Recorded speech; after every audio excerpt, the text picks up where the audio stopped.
할렐루야. 예수님 안에서 반드시 좋은 일이 있습니다. 우리나라 사극에 단골 소재가 있습니다. 왕이나 귀족의 집안이 몰살을 당합니다. 그런데 집안의 유모나 종이 또는 친한 지인이 집안의 아이 하나를 숨겨 아이를 살리죠. 그리고 아이는 자신의 출생의 비밀을 모른 채 어린 시를 보내다가 어느 날 마침내 출생의 비밀을 알게 됩니다. 자신이 왕의 자식이거나 귀족 가문의 자제였다는 것이죠. 그리고 그 비밀을 알려준 사람은 꼭 죽습니다. 그때부터 주인공은 와신 상담 노력해서 부모의 원수를 갚고 자신도 입심양명하게 된다는 줄거리입니다. 역사에서 궁예도 신라왕의 서자였고 드라마이지만 대장금도 이런 줄거리의 주인공이었습니다. 그런데 이런 일이 우리나라에만 있었던 것이 아니었습니다. 사람들이 사는 세상이 다 비슷한 게 2700년 유다 나라에도 이런 일이 있었다는 겁니다. 북이스라엘 왕국에서 난리가 났습니다. 예후가 왕이 되자 아합 집안뿐 아니라 바알을 믿는 모든 사람들을 다 척결했습니다.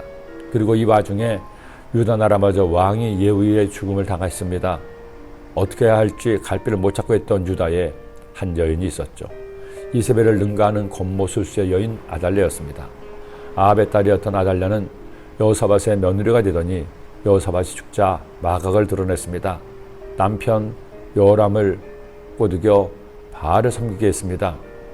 여호람이 죽고 아들 아하시아가 왕이 되자 아하시아도 꼭두각시로 만들고 우상을 숭배하게 했죠.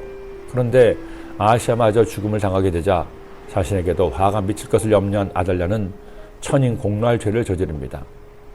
다음 왕이 계승자인 아하시아의 아들들, 즉 자신의 손주들을 다 죽이고 스스로 여왕이 된 겁니다. 여러분, 이럴 수가 있습니까? 아합의 딸은 이럴 수가 있었습니다. 그렇게 왕들이 때 죽음을 당할 때 이런 일이 있었습니다. 하나님이 예비하신 일이죠.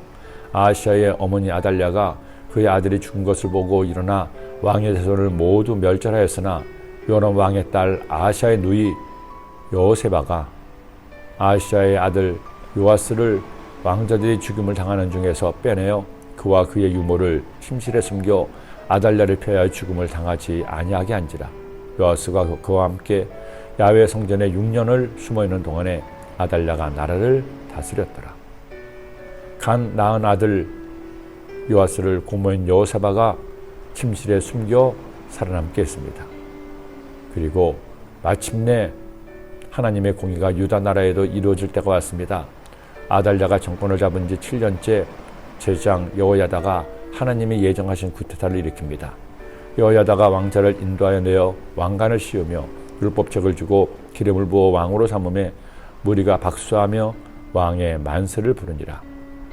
아달랴가 뒤늦게 반역을 하고 외쳤지만 이미 신하들과 백성들은 요아스 편에 섰습니다.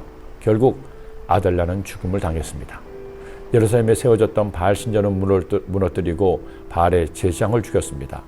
마침내 유다나라에도 하나님의 공의가 이루어진 겁니다. 여러분, 하나님의 택하신 나라의 역사는 하나님이 주목하십니다. 하나님이 택하신 성도의 인생도 하나님의 불꽃 같은 눈으로 감찰하고 계십니다.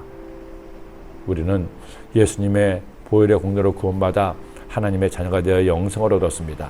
그 누구도 이 구원을 빼앗을 수도 없고 물을 수도 없습니다. 그러나 하나님의 자녀가 되었다고 해서 막 살아서는 안 됩니다. 죄를 지어도 아무 가책도 없고 회개하지도 않고 산다면 그가 진정으로 하나님의 자녀인지 의심할 수밖에 없습니다. 예수님을 진정으로 나의 구주를 믿어 하나님의 자녀가 되었으면 그때부터 성령께서 우리와 함께 계시기 때문입니다. 성령님이 함께하는 사람은 죄를 지었을 때 절대로 아무렇지도 않게 살 수가 없습니다. 그러나 내가 너에게 실상을 말하노니 내가 떠나는 것이 너희에게 유익이라. 내가 떠나가지 아니하면 보혜사가 너희에게로 오시지 아니할 것이요 가면 내가 그를 너희에게로 보내리니 그가 와서 죄에 대하여 의에 대하여 심판에 대하여 세상을 책망하시리라. 언제나 의롭게 진실되게 말씀대로 살면 가장 좋겠죠.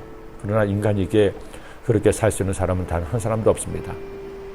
하지만 죄를 지었다면 부끄러운 줄 알아야 합니다. 주님 앞에 나와 진실된 회개를 해야 합니다.